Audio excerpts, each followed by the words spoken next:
Welcome to CBSE words. इस video में हम क्लास 8 मैथ्स का चैप्टर 9 जिसका नाम है मेंसुरेशन, उसकी एक्सरसाइज 9.1 डिस्कस करेंगे।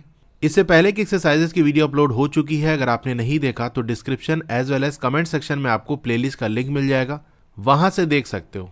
फर्स्ट क्वेश्चन है, the shape of the top surface of a table is a trapezium.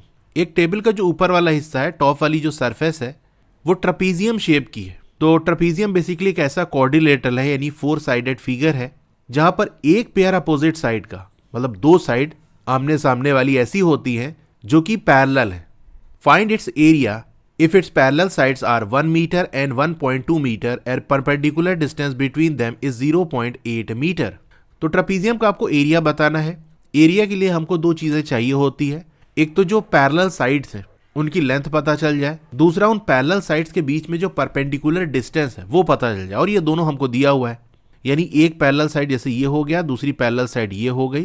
Perpendicular distance का मतलब 90 डिग्री, ये बिल्कुल सीधा ये जो डिस्टेंस होगी कि यहाँ भी ये 90 डिग्री बनाए और यहाँ भी 90 डिग्री बनाए, तो इसी को कहते हैं परपेंडिकुलर डिस्टेंस। इसको हाइट भी कहा जाता है।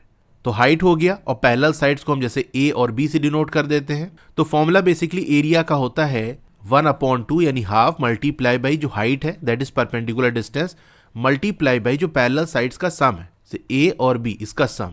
ये इसका फॉर्मूला बन जाएगा, वैल्यू पुट किया आपका आंसर आ जाएगा। तो ये देखो एरिया ऑफ ट्रपीजियम क्या हो जाएगा, 1/2 multiply by perpendicular distance multiply by sum of parallel sides. Perpendicular distance 0.8 metre आपको दी हुई है। ये फिगर में आप देख सकते हो, ये जो लाइन आप देख रहे हो, क्योंकि ये ऊपर वाली पैरेलल लाइन है, नीचे वाली पैरेलल लाइन है, तो परपेंडिकुलर डिस्टेंस 0.8 मीटर हो गई। बाकी जो पैरेलल साइड है वो 1 मीटर और 1.2 मीटर। तो ये वैल्यूज पुट कर दी, इनका सम करना है हमको, और ये मल्टीप्लाई हो जाएगा आपस में। तो 0.8 2 से डिवाइड हो जाएगा, 0.4 हो जाएगा, 1 और 1.2 ऐड करोगे तो आ जाएगा 2.2। इन दोनों को मल्टीप्लाई कर लो, आ जाएगा 0.88 मीटर स्क्वायर। तो ये इसका आंसर हो गया। Question number 2, area of trapezium is 34 centimetre square and length of one of the parallel sides is 10 centimetre and it's height is 4 centimetre. Find the length of the other parallel side. अब जो given data है पहले वो आप लिख लो। जैसे one of the parallel sides आपको दी है, यानी एक पैरेलल साइड दी है ट्रपीजियम की, जिसको हम ए से डिनोट कर रहे हैं, तो ए आपका 10 सेंटीमीटर। दूसरी वाली जो पैरेलल साइड है उसको चलो हम बी मान लेते हैं, और हाइट जिसको हम एच से डिनोट कर रहे हैं हमको 4 सेंटीमीटर दिया हुआ है। साथ ही में आपको एरिया ऑफ ट्रपीजियम भी दिया है 34 सेंटीमीटर स्क्वायर। तो इसका फॉर्मूला अप्लाई कर देंगे, area of trapezium equal 1/2 multiply by height multiply by जो पैरेलल साइड्स हैं उनका सम। तो एच की वैल्यू आपको दी है, ए की वैल्यू 10 है, बी की वैल्यू तो खैर हमको निकालना है। तो एरिया ऑफ ट्रपीजियम आपको दिया हुआ है इक्वल 1/2 एच 4 हो गया, ए की वैल्यू हमने 10 रख दी। तो अब देखो यहाँ से 2 1 2 2 2 4, ये जो 2 है इधर मल्टीप्लाई में है, इक्वल के दूसरे साइड जाएगा तो डिवाइड हो जाएगा। ये चीज़ आप जानते होगे कि कोई चीज़ इक्वल के एक साइड से दूसरे साइड जाती है तो अगर प्लस में होती है तो माइनस, माइनस है तो प्लस, मल्टीप्लाई हो रही है तो उधर जाके डिवाइड हो जाएगी, अगर डिवाइड हो रही है एक साइड तो दूसरी साइड जाके मल्टीप्लाई हो जाएगी। अब ये लेफ्ट टू राइट जाए तो, या राइट टू लेफ्ट जाए तो यही चीज़ होगी। तो ये 2 इधर जाएगा तो इधर डिवाइड में आ जाएगा, तो 34 को 2 से डिवाइड कर दो, आ जाएगा 17 और इधर बचेगा 10 प्लस बी। तो 17 इक्वल 10 प्लस बी। अब ये देखो 10 इधर सम में है, उधर जाके क्या हो जाएगा, माइनस हो जाएगा। तो b equal 17 minus 10 which is 7 centimetre. Hence the other parallel side of the trapezium is 7 centimetre. तो ये क्वेश्चन नंबर 2 का आंसर हो गया। Question number 3, length of the fence of a trapezium shaped field ABCD is 120 metre. एक trapezium shape की field है, उसके fence की लेंथ आपको दी हुई है। ये यहां पर आपको फिगर बनी हुई है, ऐसा कुछ है। तो फेंस की लेंथ दी है, इसका मतलब क्या है? देखो जो फेंसिंग है वो बाउंड्री पे की जाती है। आपने हो सकता है देखा होगा कि जैसे खेत वगैरह में कुछ टेम्परेरी तौर पे बाउंड्री कर दी जाती है, जैसे लकड़ी लगा के और कांटेदार वो तार होता है उससे बांध देते हैं ताकि उसके अंदर कोई जा ना पाए और खेत को कोई नुकसान ना पहुंचा पाए। तो वो जो बाउंड्री पे जाली वगैरह लगाई जाती है, तार लगाया जाता है, उसी को हम फेंस कहते हैं। तो वो बाउंड्री पे की जाती है, और बाउंड्री की जो लेंथ होती है किसी भी शेप की, उसी को तो पेरीमीटर कहते हैं। तो फेंस की लेंथ हमको दी है, इसका मतलब आपको पेरीमीटर दिया हुआ है विच इज 120 मीटर। तो लेंथ ऑफ द फेंस क्या है, पेरीमीटर है। अच्छा हमको क्या निकालना है? तो देखो यहाँ पर एक तो ये हो गया कि फेंस की लेंथ दी है, दूसरा आपको BC दिया है 48 मीटर, CD दिया हुआ है, AD दिया हुआ है। Find the area of this field. तो ट्रपीजियम शेप की फील्ड है, एरिया निकालना है। फॉर्मूला आपने देख ही लिया है कि ये बेसिकली 1/2 मल्टीप्लाई बाई जो हाइट है मल्टीप्लाई बाई जो पैरेलल साइड है उनका सम। अब इस फिगर में देखो कौन सी साइड पैरेलल आपको दिख रही है। ऑब्वियसली जो AD और BC है ये पैरेलल है, बाकी ए बी और डी सी ये तो पैरेलल दिख नहीं रही, ए बी तो ऐसे जा रही, डी सी ऐसे जा रही है, तो पैरेलल है नहीं। तो कौन सी अपोजिट साइड्स आपस में पैरेलल? ए डी और बी सी, यानी simple A D plus B C हम कर देंगे। और हाइट क्या होती है? परपेंडिकुलर डिस्टेंस पैरेलल लाइंस के बीच में। तो जैसे ये पैरेलल लाइन है दोनों ए डी और बी सी, इसके बीच में बिल्कुल जो ये 90 डिग्री पे डिस्टेंस होगी यही हाइट है। और ये आप देख सकते हो यहाँ पर ए बी है, क्योंकि ये 90 डिग्री बना रहा है, तो ए बी जो है वो परपेंडिकुलर डिस्टेंस हो जाएगा। लेकिन ए बी की वैल्यू हमको दी नहीं है, बाकी सारे साइड दिए हैं, ए डी दिया है, डी सी दिया है, बी सी दिया हुआ है। तो ये जो लेंथ ऑफ फेंस दिया है ना, इसका यूज करके निकाल सकते हैं। तो चलो पहले इसको निकाल लेते हैं। तो लेंथ ऑफ फेंस इक्वल है पेरीमीटर के, देयरफॉर जो ट्रेपीजियम के साइड्स है उनका जो सम है A B plus B C plus C D plus D है, ये इक्वल हो जाएगा 120 के। अब यहाँ से बी सी सी डी और डी ए की वैल्यू आपको दी है, इन तीनों का सिंपल आप सम कर दो तो आ जाएगा 105। ये प्लस में है, उधर जाके माइनस में हो जाएगा, तो ए बी इक्वल 120 माइनस 105 आ जाएगा 15 मीटर। तो ए बी की वैल्यू मिल गई, यानी हमको हाइट की वैल्यू मिल गई 15 मीटर। अब एरिया ऑफ ट्रेपीजियम क्या होता है? 1/2 multiply by height multiply by sum of parallel sides. Value put कर दो, यानी पहले इस टर्म्स में लिख दो। हाइट हमारी क्या है? ए बी है, और पैरेलल साइड्स कौन से हैं? ए डी ऊपर वाला और नीचे बी सी। अब इनकी वैल्यूज पुट कर दो। तो ए बी 15 दिया हुआ है, ए डी 40 है और बी सी 48 है। 40 और 48 को ऐड करोगे तो 88 आ जाएगा। तो 1 multiply by 15 multiply bye 88, finally solve करके आपको 660 मीटर स्क्वायर ये आंसर मिल जाएगा। तो क्वेश्चन नंबर 3 हो गया। Question number 4. The diagonal of a quadrilateral shaped field is 24 meter and the perpendiculars dropped on it from the remaining opposite vertices are 8 meter and 13 meter. Find the area of the field. तो इस side में आपको image भी दी है, ये field है जो कि क्वाड्रिलेटरल शेप की है। क्वाड्रिलेटर यानी 4 साइडेड फिगर के शेप की है। तो यहाँ देख सकते हो 1 2 3 4, ये 4 साइडेड फिगर है। तो इस शेप की एक फील्ड है, इसका आपको डायगोनल दिया हुआ है 24 मीटर।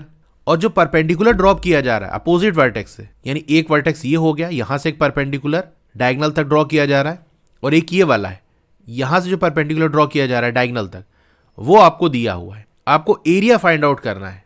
तो इस तरह के शेप में डायरेक्ट एक फॉर्मूला यूज करते हैं, लेकिन वो फॉर्मूला कहां से आया थोड़ा सा मैं उसका आइडिया दे देता हूं ताकि आपको याद रखने में आसानी हो। आप यहां ध्यान से देखो तो एक ट्रायंगल आपको ऊपर की तरफ दिखेगा, जहां पर ये हाइट आपको 13 मीटर दी हुई है और ये नीचे 24 मीटर। इसी तरह से एक ट्रायंगल नीचे की तरफ बनना है, यानी उल्टा है ये ट्रायंगल। इसमें ये ऊपर जो इसका बेस है ये 24 मीटर है और ये जो हाइट है ये 8 मीटर है। अब ट्रायंगल के एरिया आप निकालना जानते हो। अगर हाइट और बेस आपको दिया है, क्या होता है? हाफ बेस जो कि यहाँ 24 दिया है मल्टीप्लाई बाई हाइट। चलो अभी यही ले लेते हैं, जैसे बेस हमको ये बेस हो गया। अब बेस बेसिकली डायगोनल है, तो half multiply by D multiply by जो यहाँ हाइट दी है 13 मीटर। चलो इसको H1 मान लेते हैं। इसी के साथ साथ दूसरा वाला नीचे वाला जो ट्रायंगल है इसका भी हाफ बेस जो कि डायगोनल है यहाँ पर मल्टीप्लाई बाई हाइट, तो इसको H2 मान लेते हैं। इन दोनों पार्ट्स का अगर आप सम कर दोगे तो आपको टोटल एरिया मिल जाएगा। अब 1/2 और d इसको हम कॉमन ले लेंगे, तो ब्रैकेट के अंदर क्या आ जाएगा? H1 plus H2। तो ये कुछ बन जाएगा। यही डायरेक्ट इसका फॉर्मूला है कि ऐसी कोई फिगर दिख जाए जहां एक क्वाड्रिलेटरल है, उसका डायगोनल दिया है, डायगोनल से अपोजिट वर्टेक्स तक परपेंडिकुलर ड्रॉ किया गया है ऊपर और नीचे दोनों तरफ, तो ये फॉर्मूला यूज करो, डायरेक्ट आंसर आ जाएगा।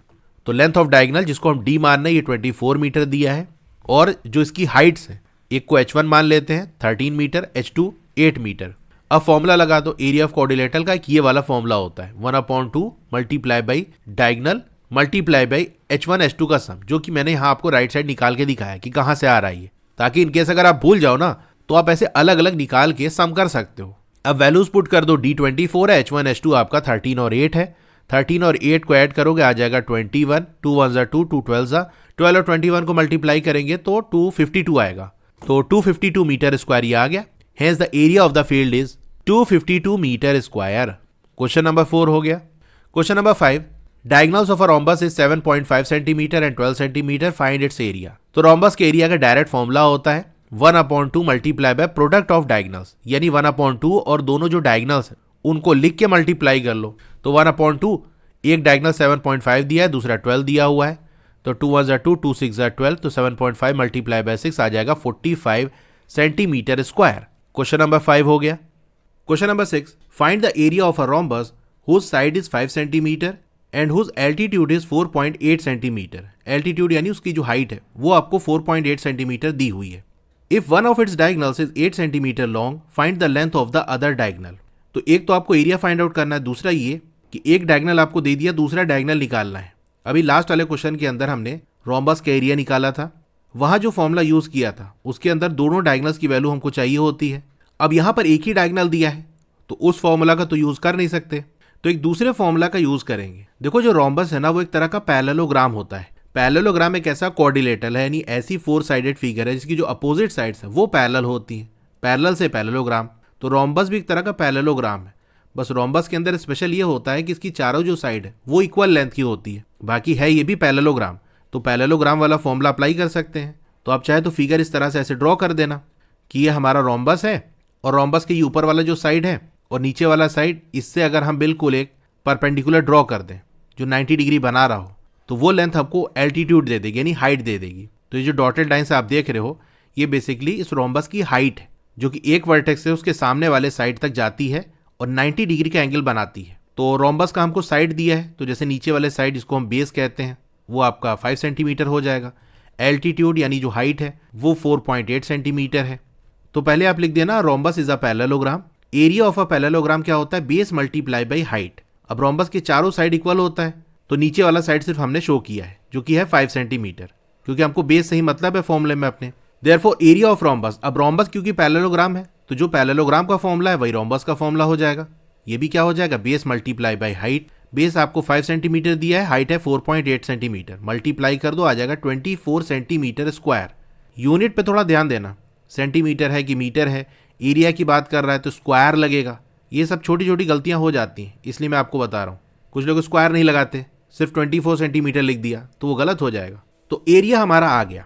अब एक डायगोनल हमको दिया है, दूसरा डायगोनल हमको निकालना है, तो वो पिछले वाला जो क्वेश्चन में फॉर्मूला यूज किया था वो यूज कर सकते हैं, क्योंकि अब एरिया हमको पता है, एक डायगोनल पता है, दूसरा डायगोनल निकल जाएगा।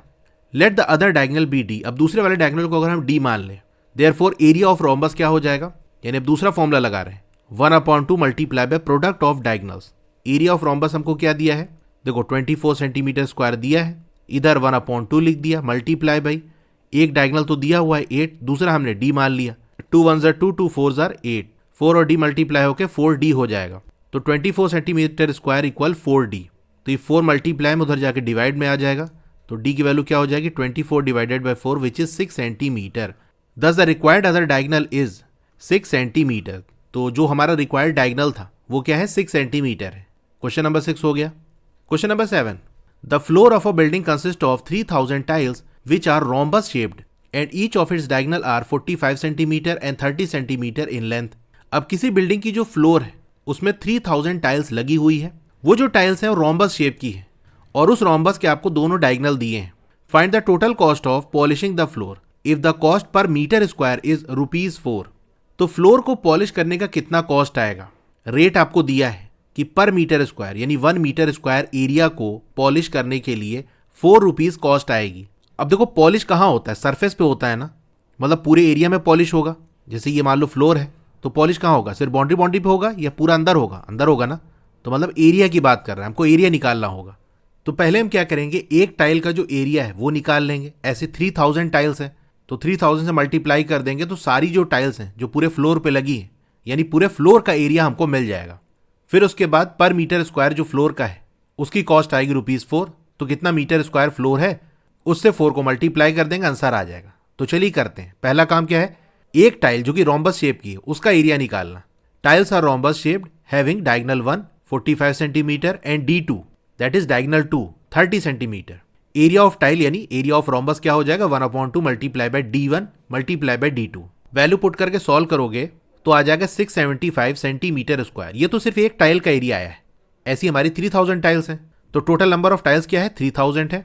देयरफॉर एरिया ऑफ फ्लोर यानी पूरे फ्लोर पे 3000 टाइल्स बिछी हुई है तो एरिया क्या हो जाएगा? 675 मल्टीप्लाई बाय 3000 सेंटीमीटर स्क्वायर। इसको ऐसे ब्रैकेट में बंद कर देना क्योंकि 3000 के साथ सेंटीमीटर लग रहा है तो ऐसा लग रहा है कि 3000 सेंटीमीटर स्क्वायर से मल्टीप्लाई करें, जबकि ऐसा नहीं है।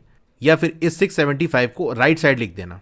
तो बेसिकली मैं ऐसे लिखा देता हूँ कि सही तरीका ये है कि हम 3000 को मल्टीप्लाई करें 675 सेंटीमीटर स्क्वायर से, क्योंकि एरिया वाला पार्ट ये है। 3000 तो नंबर है, नंबर की यूनिट नहीं होती, तो इसको मल्टीप्लाई करने पे आएगा 20,25,000 सेंटीमीटर स्क्वायर।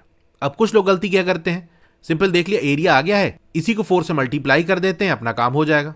अगर इससे 4 से मल्टीप्लाई करोगे तो वैल्यू आ जाएगी 81 लाख। यानी फ्लोर को पॉलिश करने की कॉस्ट आ रही है 81 लाख। तो आंसर से ही आपको आइडिया लग जाएगा कि यार कुछ गड़बड़ कर दी हमने।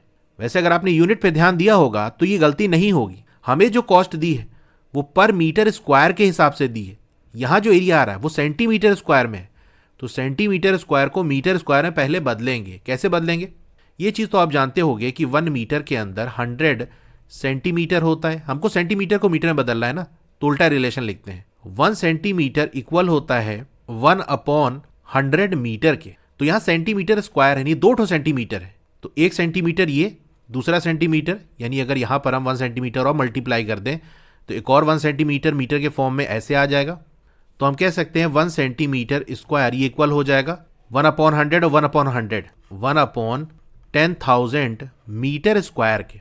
तो अब इस सेंटीमीटर स्क्वायर को रिप्लेस करोगे 1/10,000 मीटर स्क्वायर से, तो इसको आपको 10,000 से डिवाइड करना पड़ेगा, तो ये आपका मीटर स्क्वायर हो जाएगा। 3 0 यहां से चला गया, 3 0 यहां से चला गया, तो आ जाएगा 2025 डिवाइडेड बाई 10। इसको 10 से डिवाइड करोगे, राइट से एक डिजिट के बाद डेसिमल लग जाएगा, यानी मीटर स्क्वायर के फॉर्म में एरिया आ जाएगा 202.5 मीटर स्क्वायर। तो रफ में आप सॉल्व करके या यहां सॉल्व करके दिखा भी सकते हो 202.5 मीटर स्क्वायर। बिकॉज ऐसा हम क्यों कह रहे हैं? क्योंकि 1 मीटर स्क्वायर इक्वल होता है 10,000 सेंटीमीटर स्क्वायर के। अब कॉस्ट निकालनी है तो क्या करेंगे? 1 मीटर स्क्वायर पॉलिश करने की कॉस्ट आ रही है 4, तो कितना मीटर स्क्वायर एरिया है? 202.5। Cost of polishing the floor क्या हो जाएगा? ₹4 मल्टीप्लाई बाई 202.5, तो आ जाएगा ₹810। तो 810 रुपए लगेगा, यानी इतनी कॉस्ट आएगी फ्लोर को पॉलिश करने की। तो क्वेश्चन नंबर 7 हो गया। Question number 8, Mohan wants to buy a trapezium shaped field. Mohan को एक फील्ड बाई करनी है, उसका जो शेप है वो ट्रापीजियम है। Its side along the river is parallel to twice the side along the road. Side में फिगर बनी है कि इस फील्ड का एक जो साइड है वो रोड की तरफ है और दूसरा साइड रिवर की तरफ है, और ये दोनों साइड कैसे ही आपको दिया है कि दोनों साइड पैरेलल है। इसके साथ साथ आपको एक और चीज दी है कि इसका वो साइड जो रिवर के अलोंग है वो ट्वाइस है, दुगना है, the side along the road, road वाले साइड के। तो रोड वाले साइड को जैसे हम कुछ मान लेते हैं एक्स वाई, कुछ चलो जैसे वाई मान लेते हैं, तो फील्ड का जो रिवर वाला साइड है वो इसका डबल है, तो ये क्या हो जाएगा? 2y हो जाएगा। ये दोनों पैरेलल है। फील्ड का जो शेप है वो ट्रापीजियम है, यानी ये पूरा देख सकते हो ये फील्ड है। फील्ड का शेप कैसा है? ट्रापीजियम है। यहां से यहां तक ये जो बिल्कुल स्ट्रेट डिस्टेंस है, यानी जो परपेंडिकुलर डिस्टेंस है पैरेलल साइड्स के बीच में, वो आपको दिया है 100 metre. If the area of this field is 10500 metre square and the perpendicular distance between the two parallel sides is 100 metre, find the length of the side along the river. तो river के along जो side है, river के along वाला side कौन सा है? जैसे रोड के साइड वाले को y मान लिया तो रिवर के अलोंग वाला 2y हो गया। तो बेसिकली आपको 2y की वैल्यू निकालनी है, उससे पहले आपको y निकालना पड़ेगा। तो y की वैल्यू आ जाएगी, डबल कर देंगे तो 2y आ जाएगा। तो कैसे करेंगे? देखो एरिया की वैल्यू दी है तो एरिया का फॉर्मूला लगा देंगे। तो सबसे पहले आप लिखोगे let the length of the side along the road be y metre. अब रोड के अलोंग जो साइड की लेंथ है उसको y मीटर से मान लेते हैं। Therefore length of the side along the river, तो रिवर वाला साइड उसका डबल है, तो ये 2y मीटर हो जाएगा। Therefore area of trapezium shaped field, अब उस फील्ड का जो एरिया है वो क्या हो जाएगा? फॉर्मूला लगा दो 1/2, जो हाइट है या हम कह सकते हैं जो परपेंडिकुलर डिस्टेंस है वो मल्टीप्लाई बाई जो पैरेलल साइड्स है उनका सम। तो एक पैरेलल साइड फील्ड की जो कि रोड की तरफ है उसकी लेंथ हमने y मान ली है, तो फील्ड का वो साइड जो रिवर की तरफ है वो उसका डबल है, तो उसको हमने 2y मान लिया, तो ये हम लिख देंगे। अब सिंपल इसको सॉल्व कर लो, 2 1 2 और यहां से 50 हो जाएगा, y और 2y ऐड होके 3y हो जाएगा, तो 50 और 3 मल्टीप्लाई कर दोगे तो हो जाएगा 150y।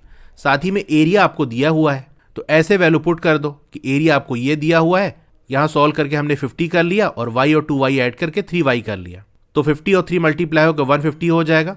150 इधर जाके डिवाइड हो जाएगा तो y की वैल्यू आपको मिल जाएगी। तो y इक्वल क्या हो जाएगा? जो एरिया है 10500 डिवाइडेड बाई ये यहाँ पर 15 नहीं, एक और जीरो लगाना पड़ेगा, 150 आएगा ना। हाँ तो डिवाइड कर लो, तो एक जीरो यहाँ से चले जाएगा, एक जीरो यहाँ से चला जाएगा। 1050 डिवाइडेड बाई 15, 15 7 × 5 होता है, लेकिन एक जीरो और है तो आ जाएगा 70 मीटर। तो ये तो y की वैल्यू आ गई। हमको y की वैल्यू नहीं पूछ रहा है, y तो रोड वाले साइड की लेंथ है, रिवर वाले साइड की लेंथ हमसे क्वेश्चन में पूछ रहा है। तो रिवर वाले साइड की लेंथ क्या है? 2y है, तो 2 से मल्टीप्लाई कर देंगे तो 2y की वैल्यू हो जाएगी 70 multiply by 2 which is 140 metre. Thus the length of the side along the river is 140 metre. तो क्वेश्चन नंबर 8 हो गया। Question number 9, top surface of a raised platform is in the shape of regular octagon as shown in figure. तो side में आपको figure दी है, ये कोई raised platform है, यानी कुछ ऊंची सी चीज़ है, जैसे मान लो कोई पिलर टाइप का कोई चीज़ है, उसके ऊपर से अगर हम देखें तो ऐसा कुछ दिख रहा है, यानी ऊपर वाली सरफेस इस ऑक्टागन शेप की है। और ये ऑक्टागन कैसा है? रेगुलर है। ऑक्टागन ऐसा पॉलीगन है जिसकी 8 साइड्स होते हैं। रेगुलर लगा, इसका मतलब ये सारे जो साइड है इनकी लेंथ आपस में इक्वल है, तो इस शेप का है। Find the area of the octagonal surface. तो ये जो ऑक्टागोनल सरफेस है ये पूरी, इसका एरिया आपको फाइंड आउट करना है। तो हम क्या करेंगे, इस फिगर को स्प्लिट कर देंगे। ऐसा आप देख सकते हो यहाँ डॉटेड लाइन दी है, तो अगर यहाँ से लाइन ड्रॉ कर देंगे तो ये ऊपर का एक पार्ट एक ट्रापीजियम हो गया। फिर अगर एक लाइन हम यहाँ ड्रॉ कर दें तो बीच में आपको एक रेक्टेंगल मिल जाएगा और नीचे की तरफ एक और ट्रापीजियम आपको मिल जाएगा। अब ऊपर और नीचे वाला जो ट्रापीजियम है ये कॉन्ग्रुएंट है, मतलब शेप साइज बिल्कुल सेम है। कैसे सेम है? तो ऊपर वाले ट्रापीजियम में ये ऑक्टागन का साइड है तीनों, और रेगुलर ऑक्टागन है तो सारे साइड इक्वल होंगे। एक साइड जैसे आपको 5 मीटर दिया है तो ये सभी क्या होंगे? 5 मीटर होंगे। नीचे वाले ट्रापीजियम की बात कर ले तो यहाँ ये जो 3 साइड है ये भी आपस में इक्वल होगा, यानी ये भी 5 मीटर होगा। ये वाला जो साइड है वो 11 मीटर होगा जैसा कि ऊपर है। फिर इंटीरियर एंगल्स भी आपस में इक्वल होते हैं, तो यहाँ जो एंगल बनेगा, यहाँ जो एंगल बनेगा, ये सब आपस में इक्वल होगा। तो दोनों जो ट्रापीजियम है वो हमारे कॉन्ग्रुएंट होंगे। तो हम क्या करेंगे, जैसे ऊपर वाले ट्रापीजियम के एरिया हमने निकाल लिया, उसी का डबल कर देंगे तो दोनों का एरिया हमको मिल जाएगा, और रेक्टेंगुलर पार्ट का एरिया निकाल लेंगे। तो एक काम करता हूँ, ट्रापीजियम का अलग से शेप बना लेता हूँ सिर्फ आपको समझाने के लिए, ताकि आपको चीज़ें दिखती रहें कहाँ पर क्या वैल्यू है और एरिया फाइंड आउट करना आपके लिए ईजी हो जाए। अब ये जो हाइट है ट्रापीजियम की ये आपको दिया है 4 मीटर, और साथ ही में ये नीचे वाला जो साइड है ये आपको 11 मीटर दिया हुआ है। ऊपर वाला जो साइड है ये तो ऑक्टागन का ही साइड है जो कि 5 मीटर है। तो इस ट्रापीजियम का एरिया हम निकाल सकते हैं। भाई जो पैरेलल साइड है ऊपर नीचे वाले उनकी वैल्यू दी है, पैरेलल साइड्स के बीच में जो परपेंडिकुलर डिस्टेंस है दैट इज हाइट, वो हमको 4 मीटर दिया है, तो एरिया तो निकल ही जाएगा। तो पहले आप आंसर इस तरह से लिखना, this regular octagon can be split into 2 ट्रापीजियम्स। तो इसको हम स्प्लिट कर सकते हैं 2 ट्रापीजियम में, each having height 4 metre and parallel sides 11 metre and 5 metre. हर एक ट्रापीजियम का जो हाइट है वो 4 मीटर है और जो पैरेलल साइड्स वो 11 और 5 मीटर है। मैंने साइड में आपको फिगर बना भी दी। एंड अ रेक्टेंगुलर पार्ट, और एक रेक्टेंगुलर पार्ट है जो कि बीच में आएगा। इसकी लेंथ 11 मीटर है और ब्रेथ 5 मीटर है। तो जैसे मैं साइड में ड्रॉ करूं तो बीच वाला पार्ट देखो, ये आपका 11 मीटर है और ये जो साइड है ये 5 मीटर है। तो यहाँ से इसका एरिया आ जाएगा। एरिया ऑफ ट्रापीजियम का फॉर्मूला क्या होता है? 1/2 मल्टीप्लाई बाई जो हाइट है which is 4 metre, multiply by जो पैरेलल साइड्स है उनका sum which is 11 metre and 5 metre. तो 2 1 2, 2 2 4 हो गया।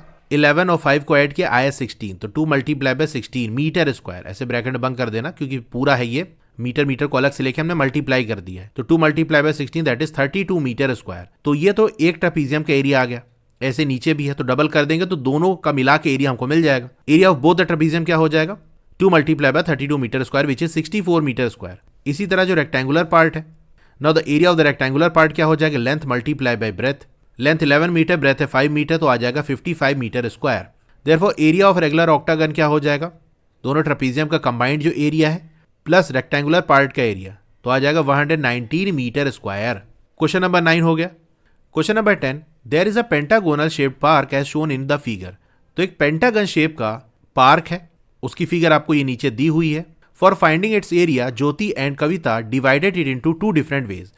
अब ज्योति और कविता ने इसका एरिया 2 अलग अलग तरीके से फाइंड आउट किया है। तो ज्योति ने इस तरह से डायग्राम बनाया कि उसने बेसिकली इस पेंटागन को ऐसे यहाँ से स्प्लिट कर दिया, तो एक पार्ट ये हो गया, दूसरा पार्ट ये हो गया। तो ये ज्योति का डायग्राम है। इसी तरह कविता का डायग्राम कैसे है? कविता ने इसको ऐसे यहाँ से डिवाइड कर दिया, तो एक ट्रायंगुलर पार्ट हो गया और नीचे के स्क्वायर वाला पार्ट। तो ये कविता का डायग्राम है। Find the area of this park using both ways. तो दोनों तरीके से आपको इस पार्क का एरिया फाइंड आउट करना है। Can you suggest some other ways of finding its area?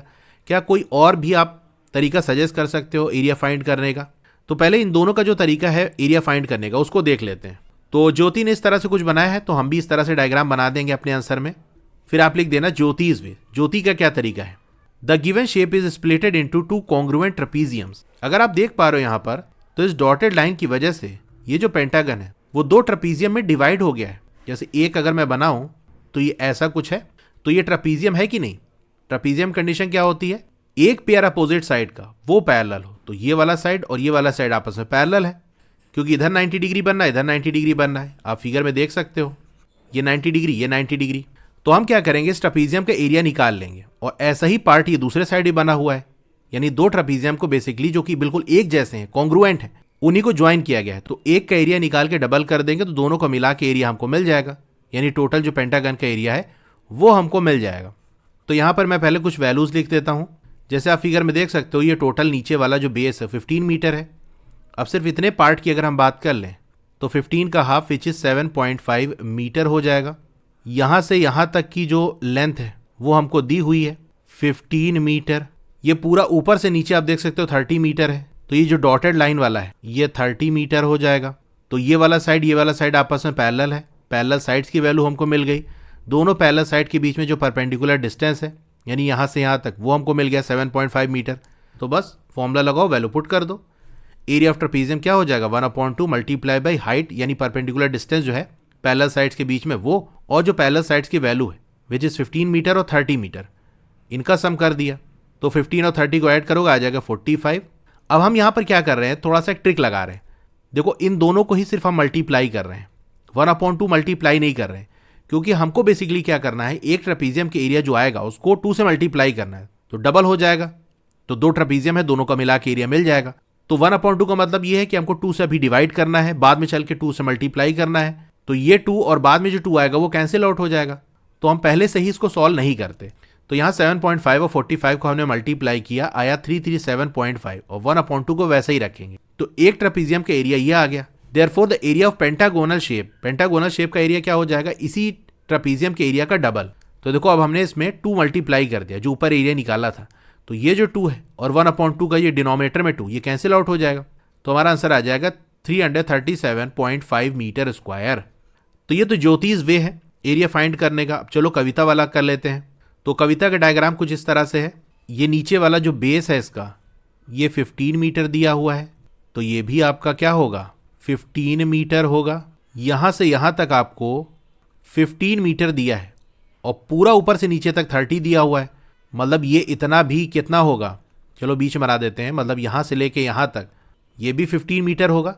तो यहाँ से यहाँ तक 15, यहाँ से यहाँ तक 15, तभी टोटल आपको 30 दिखा रहा है। तो ऊपर ट्रायंगल वाले पार्ट का एरिया निकाल लेंगे। देखो ट्रायंगल का जो एल्टीट्यूड यानी जो हाइट है वो दिया है और बेस दिया है, हाफ बेस इंटू हाइट का फॉर्मूला लगा के। और नीचे देख सकते हो सारे साइड आपस में इक्वल है, ऊपर 15, नीचे 15, इधर 15, ये भी 15। तो ये एक स्क्वायर है, तो इस स्क्वायर का एरिया निकाल लेंगे। तो कविताज वे क्या है, the given shape is splitted into a square and a triangle. Area of square क्या हो जाएगा 15 multiply by 15 which is 225 metre square. Area of triangle क्या हो जाएगा 1/2 बेस इंटू हाइट, बेस और हाइट दोनों ही 15 है, तो आ जाएगा 112.5 metre square. Therefore area of pentagonal shape क्या हो जाएगा, दोनों के एरिया को ऐड कर दो तो आ जाएगा 337.5 मीटर स्क्वायर। अब क्वेश्चन में एक और चीज़ पूछी थी कि क्या और दूसरे तरीके से भी हम कर सकते हैं, तो हाँ कर सकते हैं। देखो उसके लिए हम क्या करेंगे ना, यही जो कविता वाला वे है इसमें हमने बेसिकली एक और पार्टीशन कर दिया, जो स्क्वायर था ना उसको भी 2 ट्रायंगल में बांट दिया ऐसे डॉटेड लाइन ड्रॉ करके। तो अब देखो यहाँ पर क्या हो रहा है, ये वाला जो साइड है ये 15 मीटर है, ये बॉटम वाला ये 15 मीटर है, ये 15 मीटर है, जैसा कि हमको क्वेश्चन में दिया है फिगर उसी से हम वैल्यू निकाल लें। ये 15 मीटर है। तो अगर आप देख पा रहे हो तो ये तीनों जो ट्रायंगल है उनका बेस और हाइट सेम है। ऊपर वाले ट्रायंगल का बेस 15 और हाइट क्या था 15 है। अगर ये वाले ट्रायंगल की बात कर ले, ये इतना पोर्शन, तो इसमें भी देख सकते हो बेस 15 है और हाइट 15 मीटर है। इस वाले ट्रायंगल की बात कर लें जो ऊपर की तरफ उल्टा है, इसमें भी देख सकते हो ये बेस हो जाएगा, यानी अगर मैं साइड में बनाऊं तो ऐसा कुछ है, ये ट्रायंगल बस उलट दिया गया है। तो ये बेस हो गया 15 मीटर और यहाँ से यहाँ तक ये हाइट हो गई 15 मीटर। तो तीनों ट्रायंगल के अंदर बेस और हाइट सेम है। तो अगर एक ट्रायंगल का एरिया निकाल के हम 3 से मल्टीप्लाई कर दें तो तीनों का मिला के एरिया हमको मिल जाएगा, और तीनों के एरिया को कंबाइन कर दें तो ये पेंटागोनल शेप बन जाएगा। तो ये और आसान तरीका है, हमको सिर्फ एक ट्रायंगल का एरिया निकालना है और उसको 3 से मल्टीप्लाई कर देना है, क्योंकि तीनों ट्रायंगल का जो बेस और हाइट है वो सेम है। Another way of finding the area of pentagonal shape, ये क्या है, by splitting the pentagonal shape into 3 congruent triangles we have, area of triangle हो जाएगा 1/2 multiply by base into height, base और height दोनों ही 15 है, आ जाएगा 112.5 metre square. Area of pentagonal shape क्या हो जाएगा 3 multiply by 112.5 which is 337.5 metre square. तो क्वेश्चन नंबर 10 हो गया।